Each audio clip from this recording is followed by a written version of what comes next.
শাকিব খানের ক্যারিয়ারে লাল বাতি। শাকিব খানের ক্যারিয়ারে লাল বাতি কেন জ্বলে না? আর এই লাল বাতি জ্বলানোর জন্য সিনেমা ইন্ডাস্ট্রিতে অনেকেরই চুলকানি হয়। আজকে এই চুলকানি, এই গ্যাঞ্জাম, শাকিব খানকে নিয়ে এত মাথা ব্যথা, এই মাথা ব্যথাগুলোকে যারা এগুলো করে বসে, বাপের আগে ওইটা ফেলায়, তাদেরকে একেবারে আইক্যওয়ালা বাঁশ দিয়ে দিয়েছে একজন পরিচালক। আর এই পরিচালক শাকিব খানকে এবং শাকিব খানের সিনেমা ক্যারিয়ার নিয়ে তিনি যে মন্তব্যটা ছুড়ে দিয়েছেন একজন অভিনেতাকে, একেবারে ভাই রীতিমতো দিয়ে দিয়েছে। আপনারা এই ভিডিওটা শুধু পুরোটা দেখবেন আর ভিডিওটা বেশি বেশি শেয়ার করে দেবেন, যাতে করে এই পরিচালকরা শাকিব খানকে কোন চোখে দেখছে এবং শাকিব খানের ক্যারিয়ার নিয়ে যাদের লাল বাতি জ্বালানোর শখ রয়েছে তারা এই ভিডিওটা যেন দেখতে পায়। একটু শেয়ার করে ছড়িয়ে দেবেন এবং আপনাদের মতামত অবশ্যই কমেন্ট করে জানাবেন। যখন পরিচালক এবং নায়ক এবং অভিনেতাদের মধ্যে বাক বিতণ্ডা হয় এবং সোশ্যাল মিডিয়াতে যুদ্ধ হয় এবং সেই যুদ্ধের কেন্দ্রবিন্দু যখন শাকিব খানকে করা হয়, তখন বিষয়টা কেমন হয় জানেন? এই যে পরিচালক সেই উত্তরটা দিয়েছে, আপনারা পুরো ভিডিওটা দেখবেন। আমি আপনাদের কথার সূত্রে, যিনি শাকিব খানের ক্যারিয়ারে লাল বাতি জ্বালানোর জন্য একেবারে উঠে পড়ে লেগেছে এবং কিছু কিছু মানুষ এরকম মন্তব্য করে বসে, সেই মন্তব্যের জের ধরে আপনাদের কাছে আমি একটা বিষয় তুলে ধরছি। একজন বাংলাদেশের পরিচালক সৈকত নাসির ভাই, তিনি আমার সাথে ফেসবুকে কানেক্টেড রয়েছে। তিনি একটা পোস্ট করেছে। আপনাদেরকে জানার স্বার্থে, সুবিধার স্বার্থে একটু জানিয়ে দেই সেই পরিচালক কোন কোন সিনেমা নির্মাণ করেছে। তিনি অগ্নি 3, তালাশ, ট্র্যাপড, মাসুদ রানা এবং কলকাতা এবং বাংলাদেশের যৌথ প্রযোজনায় পাশান এবং হিরো, এই ছবিগুলো তিনি তৈরি করেছে। তিনি সেই ছবিগুলোর ডিরেক্টর। এবং সেই সৈকত নাসির ভাই, তিনি ফেসবুকে একটা পোস্ট করেছিলেন। তার পোস্টটা এমন ছিল, শুটিং সেটে ডিরেক্টর ছাড়া অন্য কেউ বেশি বুঝলে সিনেমাটা আর হয় না। অভিনেতারা যখন ডিরেক্টরদের নিয়ন্ত্রণ করার চেষ্টা করে, তখনই সে অভিনেতার ক্যারিয়ারের লাল বাতি জ্বলা শুরু হয়। পোস্টটা কি আপনারা বুঝতে পারলেন? মানে সৈকত নাসির ভাই এটাই বোঝাতে চেয়েছে যে শুটিং সেটে ডিরেক্টর ছাড়া যখন অভিনেতারা বেশি বোঝে, তখন সেই সিনেমাটা আর হয় না। এবং অভিনেতারা যখন ডিরেক্টরকে নিয়ন্ত্রণ করার চেষ্টা করে, তখন সেই অভিনেতার ক্যারিয়ারে লাল বাতি জ্বলে। অর্থাৎ যে গ্রামের ভাষায় একটা কথা বলে জানেন, যে বাঁশের চাইতে কঞ্চি যখন বেশি বড় হয়ে যায়, তখন বিষয়টা অন্যরকম তৈরি হয়ে যায়। ঠিক এখানে এই পোস্টের কমেন্টে এমন একজন অভিনেতা, আমি তাকে অভিনেতা বলবো কিনা বুঝতে পারছি না, এবং তিনি আসলেও আদৌ কি অভিনেতার কাতারে পড়ে কিনা সেটাও আমি জানি না। মানে বিষয়টা এমন হয়ে যায় যে দুই এক বদনা মালটাল খেয়ে আসলেন, খেয়ে আসার পরে সিনেমার পর্দায় এসে ডায়লগ দিলেন যে আমি তোরে খাইছি, মানে খাইছি তোরে, তাহলে কি অভিনেতার কাতারে পড়ে সে? এমনই একজন অভিনেতা শিমুল খান। আমার এই লোকটাকে বেশ সুবিধার মনে হয় না, এর চেহারার ভাবভঙ্গি মানে আমার খুব একটা সুবিধার মনে হয় না। মনে হয় যে তিনি একটা মানে নেগেটিভ মানুষ। তিনি শাকিব খানকে নিয়ে কিন্তু এর আগেও বেশ মানে নেগেটিভ মন্তব্য করেছিলেন। সাকিবিয়ানদের কাছে বদনার বাড়ি খেয়ে তিনি হারিয়ে গিয়েছে, তাকে আর খুব একটা দেখা যায় না। তো সৈকত নাসির ভাই যখন সেই মানে পোস্টটা করেছিলেন, সেই পোস্টের কমেন্টে তিনি কি কমেন্ট করেছে দেখেন।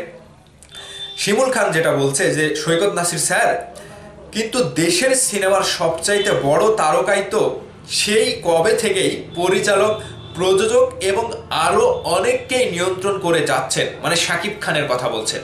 কথা তো এখানে একটাই, মানে শাকিব খান তো সেই কবে থেকেই পরিচালক, প্রযোজক এবং অনেককেই নিয়ন্ত্রণ করে যাচ্ছে একাই। তাহলে তার ক্যারিয়ারে কেন লাল বাতির জায়গায় গোল্ডেন বাতি জ্বলছে?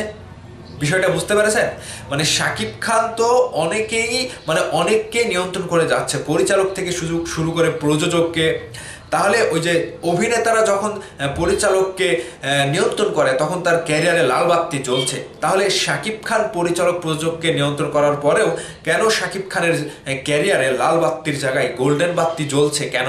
এই যে চুলকানিটা, হিংস মেরে, খোঁচা মেরে কথা বলাটা, এর উত্তরে পরিচালক সৈকত নাসির ভাই যেই উত্তরটা দিয়েছে, ভাই আপনারা শুনলে, আপনারা দেখলে রীতিমতো তাকে বাহবা দেবেন। বাহবা দিতেই হবে বাধ্যগতভাবে। সৈকত নাসির ভাই শিমুল খানের সেই কমেন্টের রিপ্লাইটা কি দিয়েছে একটু দেখেন। শিমুল খান, ভুল। সৈকত নাসির ভাই বলছে ভুল। সে এত সিনেমা করেছে যে সে নিজেই একটা অ্যাক্টিং উইকি, বুঝতে পেরেছেন? মানে তিনি নিজেই একটা অ্যাক্টিং এর মানে কি বলবো উইকি, যারা বলতে গেলে তাদের ক্যারিয়ার শুরুতেই করতে পারে নাই, তারা যখন এইসব করে তার রেজাল্ট আমাদের দেখা। মানে তিনি যেটা বোঝাতে চেয়েছেন সৈকত নাসির ভাই, যে শিমুল খান এটা ভুল, শাকিব খান অনেককে নিয়ন্ত্রণ করে যাচ্ছে, এটা ভুল। মানে তিনি যে এত সিনেমা করেছে, শাকিব খান এত সিনেমা করেছে, সেই অভিনয়ের পোকা শাকিব খানের মাথায় রয়েছে, এবং তিনি অভিনেতার উইকি, অর্থাৎ উইকি মানে কি, মানে অভিনেতার যে একটা ভেতরের যে একটা জ্ঞান শাকিব খানের ভেতরে রয়েছে। সেজন্যই শাকিব খান এতদিন ধরে পরিচালক প্রযোজককে নিয়ন্ত্রণ করে আসছে এবং অভিনেতা অভিনেত্রীদেরকেও নিয়ন্ত্রণ করে যাচ্ছে। এর উত্তরে আবারও শিমুল খান যে উত্তরটা দিয়েছে, তিনি রীতিমতো ক্ষমা চেয়েছে। এখানে অভিনেতা শিমুল খান যেটা বলছে, সৈকত নাসির, উফ স্যার, আমি তো ভুলেই গিয়েছিলাম উনি টম হ্যাঙ্কস, লিওনার্দো, ভিকে প্রিয় এর চেয়েও নির্ভুল অভিনেতা।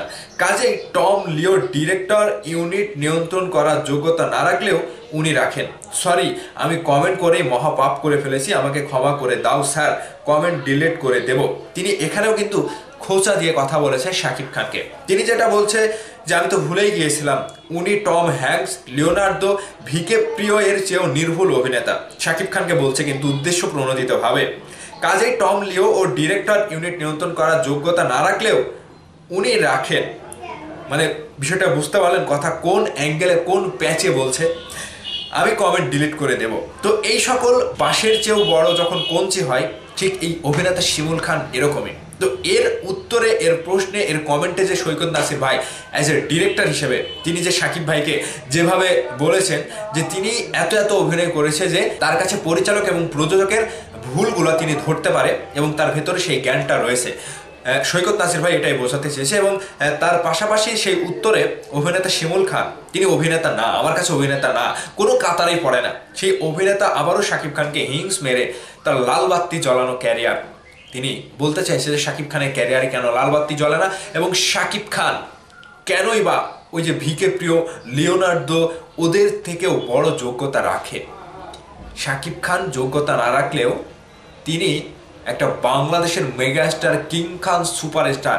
এটা কি আপনি ভুলে গিয়েছেন? বদনায় মাল খাওয়া অভিনেতা শিমুল খান, আপনি কি ভুলে গিয়েছেন? আপনাকে আর কতভাবে বোঝাতে হবে? এই যে এই সকল লাল বাতি জ্বালানো যারা অভিনেতা রয়েছে, বাপের আগে ওইটা ফেলায়, তাদের অভিনয়ের ক্যারিয়ার এভাবেই ধ্বংস হয়। এই অভিনেতা শিমুল খান একটা অন্যরকম কাতারে।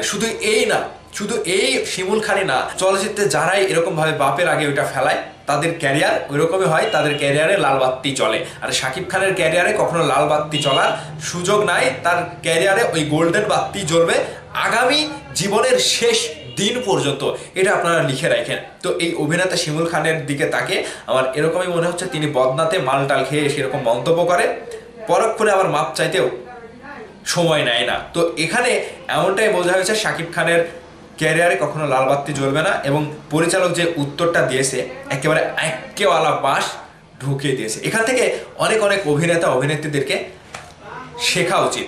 শিখবেন তো আপনারা, কবে শিখবেন? পরিচালকের আগে গিয়ে ফালাবেন, পরিচালককে শেখাবেন? শাকিব খানের মতো আগে যোগ্যতা অর্জন করেন, শাকিব খানের মতো আগে সিনেমার ক্যারিয়ার গড়েন, শাকিব খানের মতো একটা দাপট গড়ে দেখান, তাহলে এই পরিচালকরা, প্রযোজকরা আপনাদের কথা শুনবে। ওই যে বাঁশের চাইতে কঞ্চি বড়, এটা হয়েন না, মারা খাবেন। দিন শেষে মারা খেয়ে পড়ে থাকবেন। অভিনয়ের ক্যারিয়ারে লাল বাতি তো জ্বলবেই, অন্ধকারের ভিতরেও কালো বাতি জ্বলবে। তাহলে বুঝে নিয়ে ব্যাপারটা কেমন হয়। ভাবদার সেখানে আপনাদের কাছে ছেড়ে দিতে চাই, এই বিষয়গুলো নিয়ে আপনাদের মতামত কি অবশ্যই কমেন্ট করে জানাবেন। ভালো থাকবেন, টাটা, বাই বাই।